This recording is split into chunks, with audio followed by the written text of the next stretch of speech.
Assalamualaikum warahmatullahi wabarakatuh. Pemirsa dimanapun saja Anda berada, selamat berjumpa kembali dengan channel YouTube Insan Dongeng. Semoga kita selalu ada dalam lindungan Allah Subhanahu wa Ta'ala. Amin. Ya Allah ya Robbal Alamin. Pada malam ini saya Bang Elgi akan melanjutkan dongeng klasik Lembah Hijau bagian kedua. Selamat mendengarkan. Nah, ini dia, pikir Ujang gembira. Berapa hari lagi tentu sudah matang buah nangka ini dan dapat kujual ke pasar. Hasilnya sekurang-kurangnya ada 100 rupiah. Dan dengan uang itu dapat pula aku membeli beras beberapa liter. Ujang merasa lega. Tiap hari ia memeriksa apakah nangka itu sudah matang. Ia mencium-cium buah nangka itu, apakah sudah berbau masak. Beberapa hari kemudian masaklah buah nangka itu. Ujang gembira sekali. Kantong uangnya sudah kempis sekali dan sudah perlu diisi lagi. Besok hari Minggu dan aku tak bersekolah. Besok aku petik nangka itu dan kubawa ke pasar untuk dijual. Mudah-mudahan banyak menghasilkan uang. Demikian pikir Ujang. Besoknya pagi-pagi benar Ujang membawa pisau hendak memetik nangka matang itu di belakang pondoknya. Tapi alangkah terkejutnya ia, mulutnya terenganga. Nangka matang itu tak ada lagi tergantung di tempatnya. Hanya bekas potongan dari tampuk itu saja lagi yang kelihatan. Di manakah nangka itu? Di sekeliling pohon nangka itu banyak bekas-bekas kaki orang. Ah, sialan. Tentu sudah dicuri orang nangka aku, pikir Ujang kesal beserta sedih. Kok jahat betul orang itu. Tega benar ia mencuri kepunyaan anak yatim piatu. Yang mengambil tentu orang kampungku ini. Ia melihat nangka itu sudah matang, lalu dicurinya pada malam hari. Jahat orang itu, tak baik ia. Demikian Ujang mengutuk pencuri nangka itu. Air mata Ujang berlinang-linang. Ia amat sedih. Hilanglah kesempatan untuk memperoleh uang akan pembeli beras dan pembayar uang sekolah. Apa akal sekarang? Buah nangka yang matang hanya satu buah itu, buah-buah yang lain masih kecil-kecil. Ujang hilang akal, ia berdiri termangu-mangu di bawah pohon nangka itu. Ujang sadar kembali waktu itu dengan ayam jantannya berkokok dan kambingnya mengembik. Lekas-lekas ia membukakan kandang ayamnya, lalu ia melepaskan kedua ayam bintiknya untuk mencari makan. Mereka tak diberinya beras lagi karena Ujang harus menghemat berasnya untuk makan sendiri. Ujang pergi menyabit rumput untuk kambingnya. Waktu ia sedang mengarit itu, terbitlah dalam pikirannya suatu akal yang baik untuk mencari uang. Dulu ia pernah menyabit rumput untuk kambing tetangganya, Pak Wira namanya. Tetangganya itu dianggap seorang berada di kampungnya. Ia sudah tua dan tak begitu berdaya lagi. Tentu ia mau kalau Ujang menyabitkan rumput untuk kambingnya. Dan untuk jerih payahnya ia meminta upah pada haji itu seperti yang dulu pernah dilakukannya. Ini memang pikiran yang baik.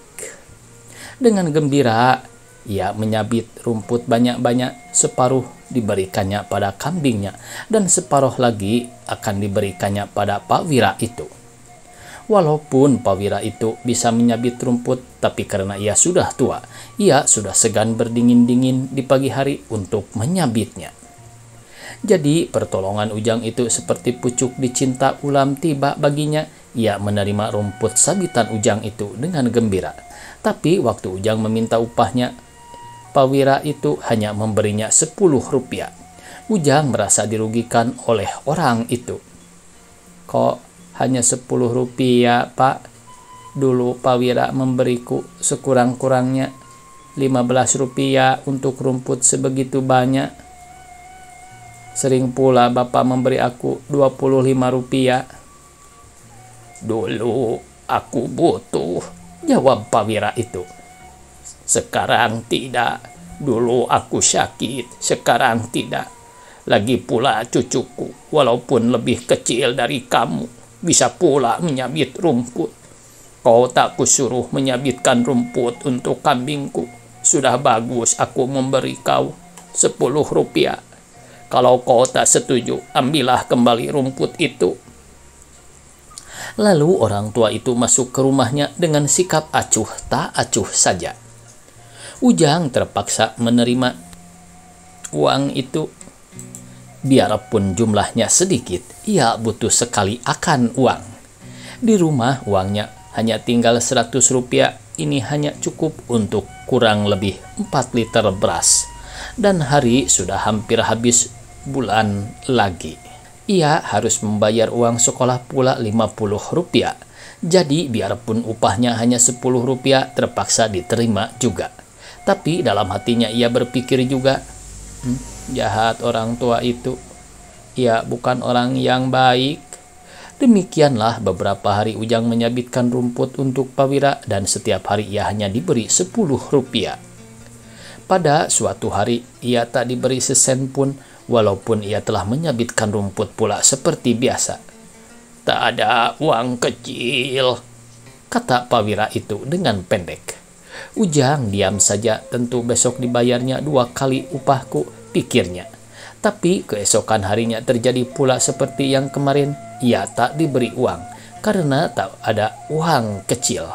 Ujang tak tahan lagi, lalu ia menuntut upahnya.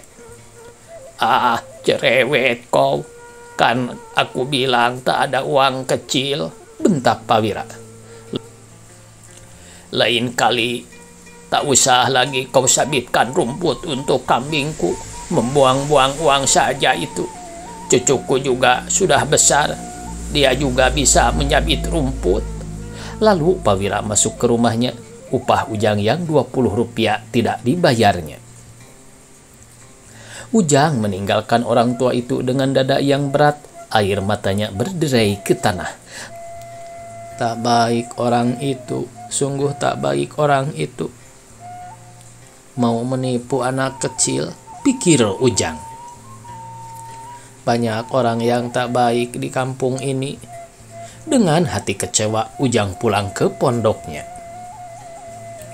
Ujang makin hari makin kurus, matanya cekung dan badannya lemah. Kadang-kadang ia hanya sekali sehari makan nasi. Ia harus berhemat karena persediaan berasnya hanya tinggal sedikit. Sering ia hanya makan rebusan labu siam dicampur sayur-sayuran lain untuk pengisi perutnya. Pada suatu hari, ketika seluruh kelas sedang tenang menyimak pelajaran, tiba-tiba perut Ujang berbunyi. Kruk, kruk, kruk. Jelas kedengarannya di ruangan yang hening itu, maka pecahlah tertawa murid kelas itu. Sudah lapar, Jang? Tahan dulu sampai sekolah usai. Kencangkan saja ikat pinggangmu dulu, kata Pak Guru sambil bergurau. Ujang tertawa malu tersipu-sipu. Mereka tak tahu bahwa aku ini bukan lapar, tapi sudah kelaparan, pikir Ujang sedih.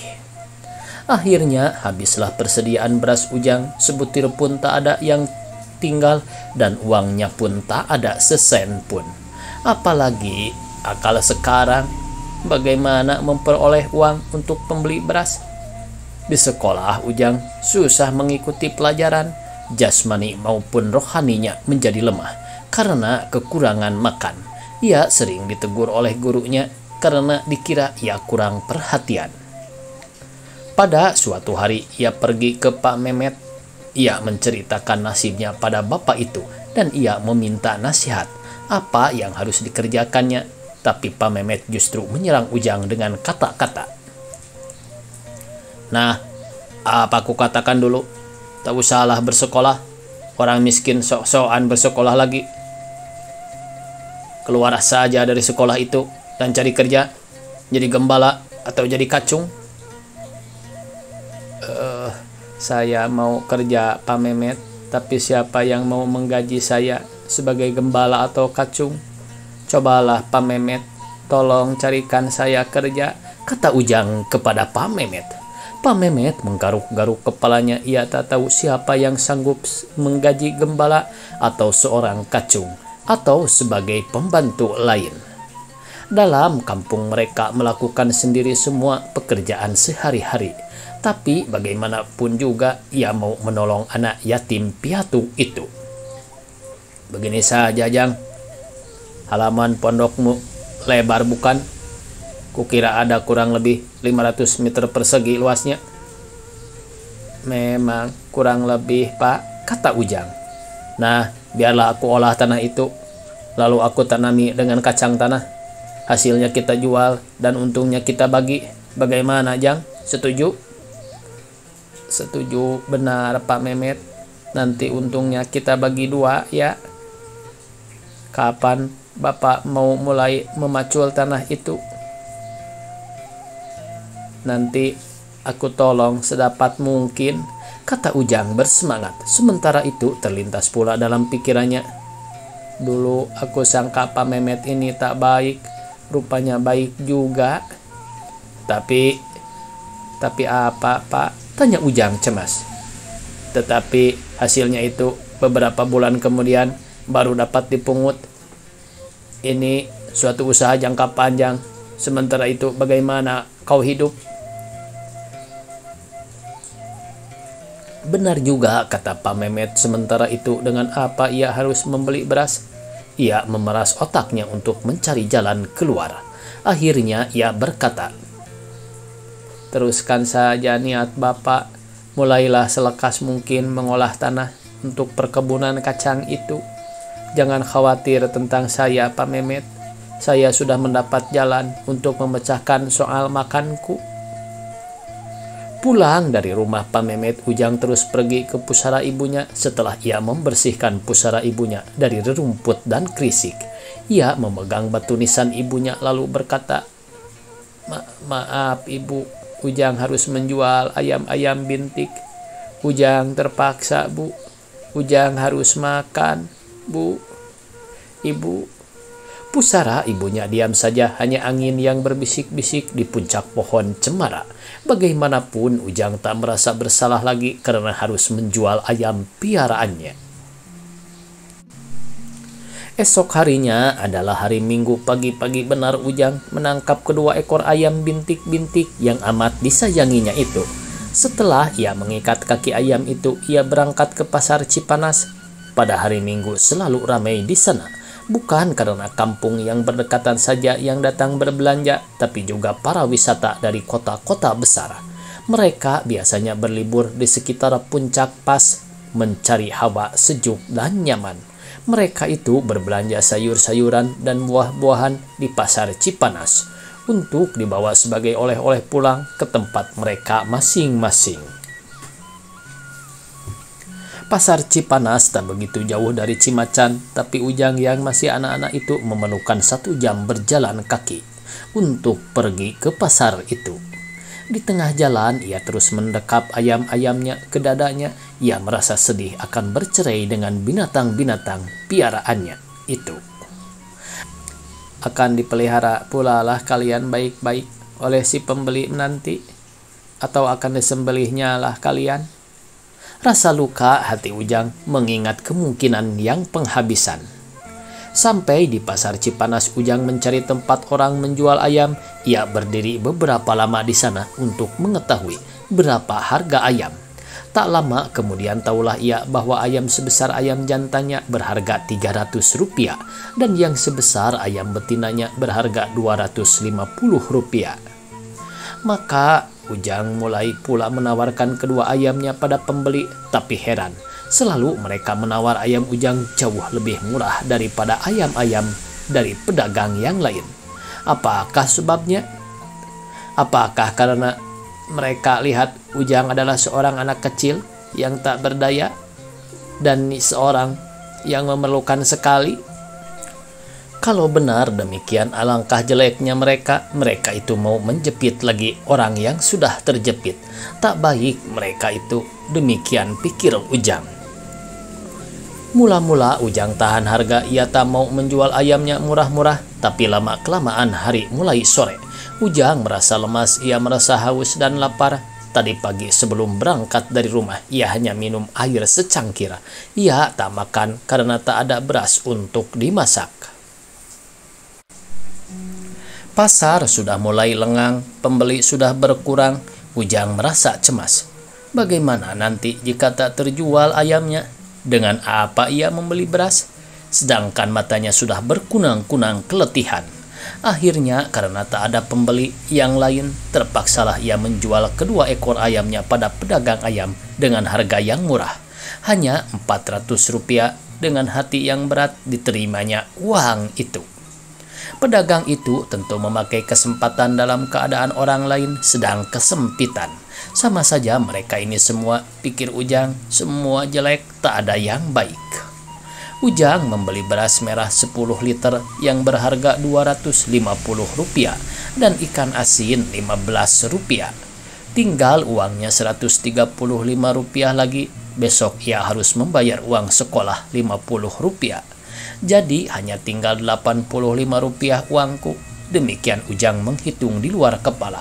Tinggal sedikit, apa boleh buat. Ia pulang ke Cimacan dengan hati dan kaki yang berat. Hatinya berat karena bercerai dengan ayamnya. Dan sekaligus ia merasa tertipu oleh harga murah yang terpaksa diterimanya. Kakinya berat karena badannya lemas. Maklum ia sehari-harian belum makan. Lagi pula ia harus menggotong 10 liter beras di atas pundaknya. Sering ia harus berhenti di pinggir jalan untuk mengumpulkan tenaga lagi. Ia baru sampai di pondoknya setelah lewat senja.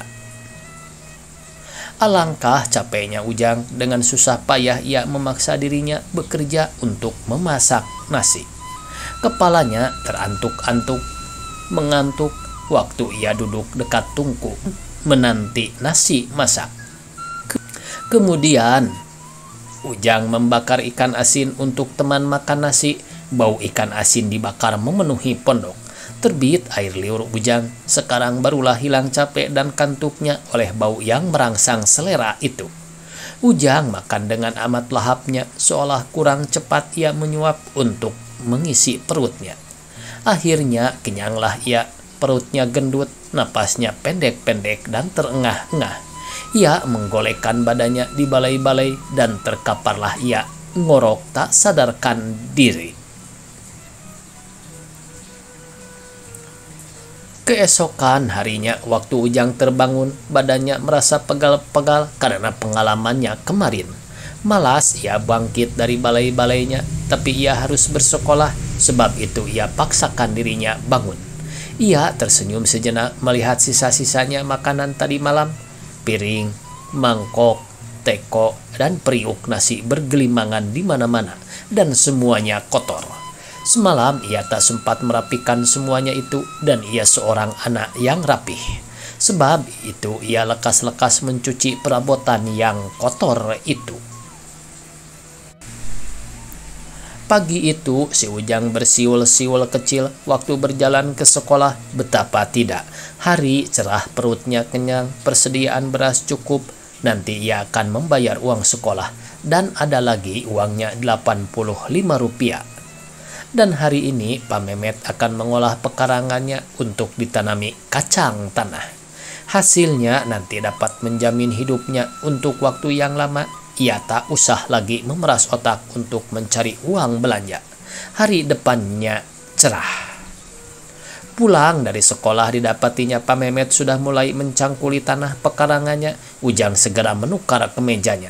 Dengan bercelana pendek saja, ia segera menolong Pak Mehmet dengan pekerjaan-pekerjaan yang tak terlalu berat. Ia membersihkan tanah yang sudah dicangkul dari rumput dan tanah yang masih bergumpal-gumpal dihabiskannya dengan golok atau dengan kedua tangannya. Setelah dibersihkan dan dihaluskannya tanah itu, dibuatnya barisan tanah yang ditinggikan hingga terbentang luruslah jalur-jalur tanah bersih dan empuk. bersambung. Billahi taufik wal hidayah. Wassalamualaikum warahmatullahi wabarakatuh.